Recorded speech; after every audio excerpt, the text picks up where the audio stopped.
What's going on YouTube? This is ODC, that's me, and I have another figure review here for you guys. This is my review of the Wave 6 DC Universe Classics. This is Killer Moth, and this is part of the Calabac Wave.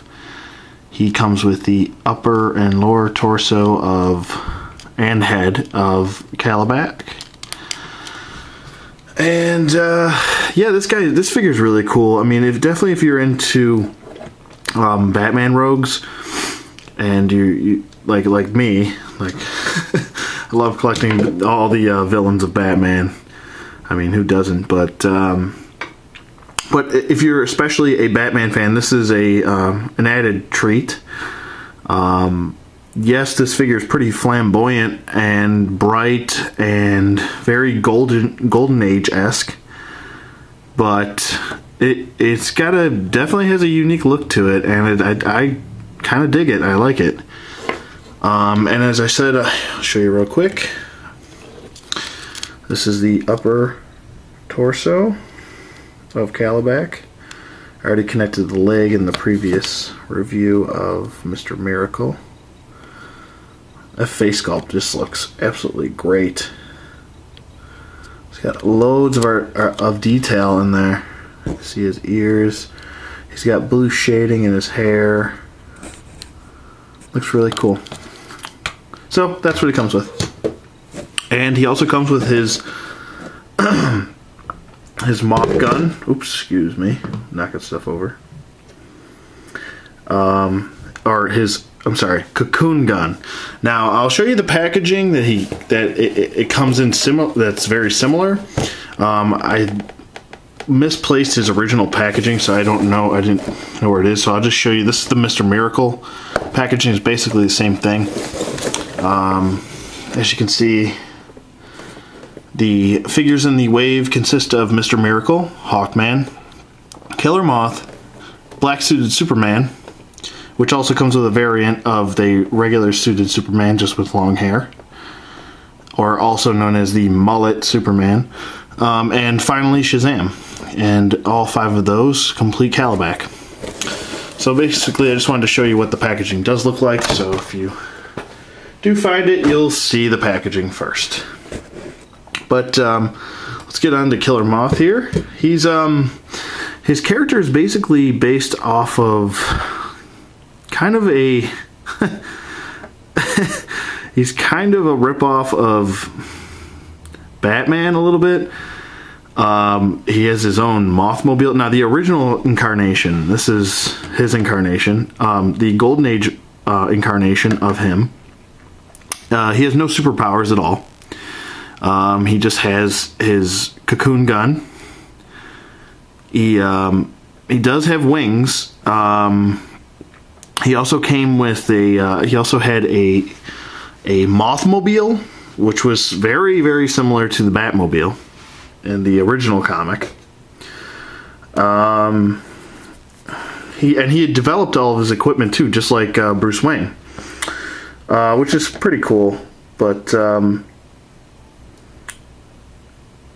yeah, he's basically just an evil rendition of. To continue, please open your player and click the continue button. We don't want to play to an empty room. Thanks.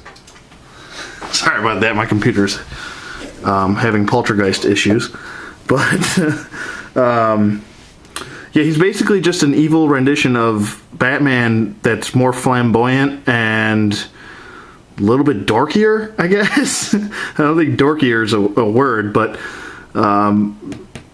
he's definitely a odd-looking fellow.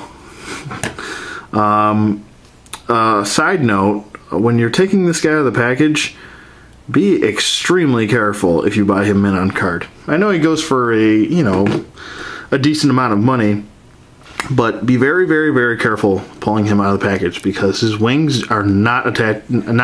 You cannot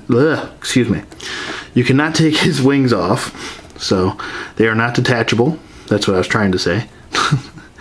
And they're packaged like most capes are, with the back portion of the figure through the, like if this was if this was the packaging, his wings would be on the other side of the packaging. And it's a very, very small, thin cuts in the back of the packaging, and it puts a lot of pressure on these wings. So just a little side note, just be very careful when opening them. And because once these wings come off, I don't think they're going back on, because they're basically clipped into his back here. So just a side note, just be careful. But Killer Moth still has a very unique look, and as I've said before, I like unique looks. Who wants to look at the same old thing over and over? And this character actually has a lot of shading on him, which is very, very rare for a DCUC figure. Even though he's very bright colored, he does have a ton of good paint apps and a lot of good detailing, which is surprising. Now, as for the face is pretty basic in color, but he does have nice red eyes. Let me get in there for you. His eyes are nice and like a, not too dark, but not too light red. He obviously has his antennae here. Also, another note, be very careful with these antennae, because they come bent in there, and I tried straightening mine with hot water, and it just didn't want to work. I think it's just because they're too thin, but just be careful. But his head movement's pretty well. So this does go up a little bit, does go down okay, does do a full 360. As for the rest of our articulation, his arm does go up fairly good, does do a full 360, you just have to move it for the wing.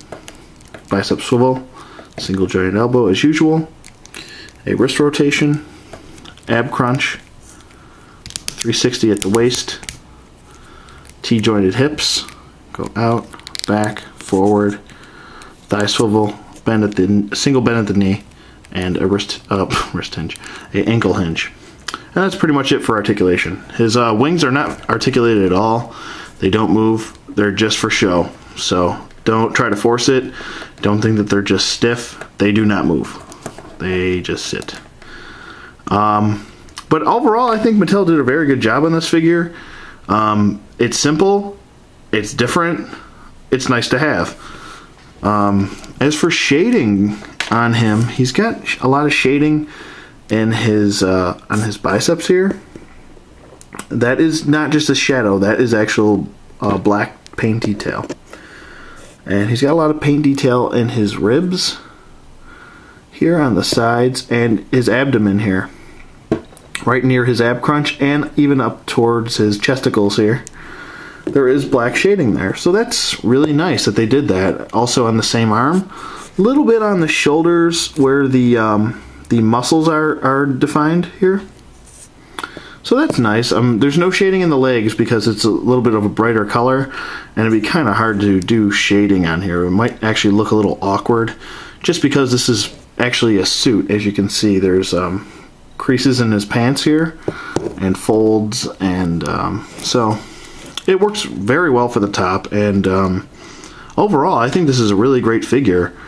I'll show you his gun, his cocoon gun here. It's just like a bronze color, or a dark deep gold. So that's it. And he also does have his somewhat of a gun holster here. It just goes in just like that, and there's actually a little groove right there, and you can push that part in. So he does hold it. I mean, it doesn't look that great when he's holding it. Looks a little funky, but I usually just have him holding it in his hand, and that just works just fine. But overall, I give this figure, I'm gonna give it, you know what? I'm gonna give it a 9. I'm gonna give this figure a 9. High fives out of 10, because it's something you didn't expect, you know? It's something different. Not a lot of people know about him that are diehard DC fans or Batman fans. I believe his first appearance was Batman 36, I believe. No, yes, no, it wasn't 30. Maybe it was 63. I'm pretty sure it was Batman 63. So Batman 63, I believe that was in the 50s. Either 50 or 51. But that was his first appearance. So, I mean, he's a very old figure. Or old character. Definitely from the early age of Batman, the golden age. So, but yeah, I highly suggest picking him up. With the 9 high fives. I'm going to give him 2 thumbs up too. So there we go. This is Killer Moth from the Calabac Wave, Wave 6. And yeah, I would pick him up if I were you. Yeah, rate, comment, subscribe, and I'll see you guys on the flip side. Thanks for watching.